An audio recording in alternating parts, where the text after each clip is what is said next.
नमस्कार. आज आपण इथे भरल्या वांग्याची चमचमीत अशी भाजी बनवतोय. चला तर मग सुरुवात करूया. इथे मी 5 मध्यम आकाराची वांगी घेतलेत. आता वांग्यांना कट करून पाण्यामध्ये टाकून ठेवूयात, ज्यामुळे वांगी काळी पडणार नाहीत. लगेच आता आपण इथे भाजीसाठी लागणारं वाटण तयार करून घेऊयात.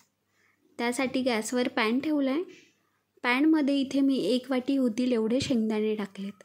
आता हे शेंगदाणे आपल्याला छान असे मंद गॅसवर खरपूस भाजून घ्यायचेत. शेंगदाणे भाजून झाले की आपण हे शेंगदाणे थंड करायला ठेवून देऊयात. आणि इथे हा पॅन आता गरम आहे. त्याच पॅनमध्ये इथे मी 2 चमच तीळ घेतली आहे आणि 2 चमच होतील एवढे धणे घेतलेत. आता पॅन गरम असल्यामुळे आपल्याला ह्या गरम पॅनवरच तीळ आणि धणे थोडा वेळ परतवून घ्यायचेत. गॅस आपल्याला चालू करायचा नाही आहे, फक्त पॅन गरम आहे त्यावरच आपल्याला तीळ आणि धणे परतवून घ्यायचेत. जर आपण गॅस चालू केला आणि तीळ जास्त भाजल्या गेली तर आपला जो मसाला आहे तो कडवट होऊ शकतो. म्हणून आपल्याला गॅस बंद ठेवूनच हे तीळ भाजून घ्यायचेत. सगळं साहित्य भाजल्यानंतर एका मिक्सरच्या भांड्यामध्ये भाजलेले शेंगदाणे, तीळ, धणे, थोडंसं इथे मी खोबरं घेतलं आहे, 10 ते 12 लसणाच्या पाकळ्या आणि कोथिंबीर. आता आपण मसाले पण यामध्येच टाकून घेणार आहोत.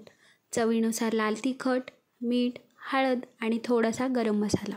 हे सगळं साहित्य आता आपल्याला एकत्रित दळून घ्यायचं आहे.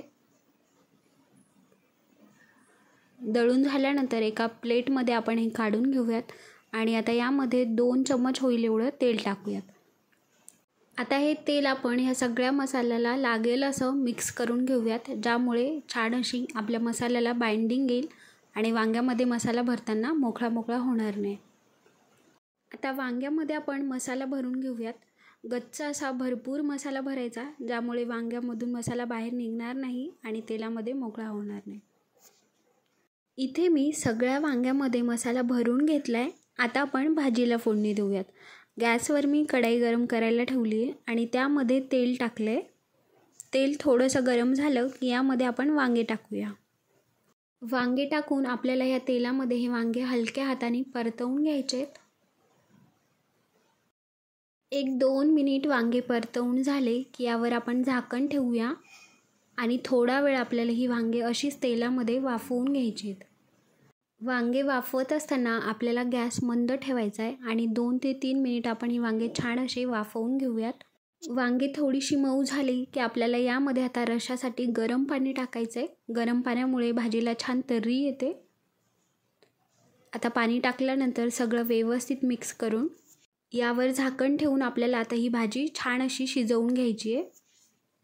तर हे बघा तयार आहे इथे आपली साधी, सोपी आणि झटपट होणारी चमचमीत अशी वांग्याची भाजी.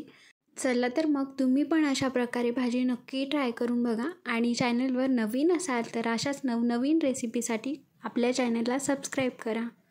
Thank you for watching. बाय.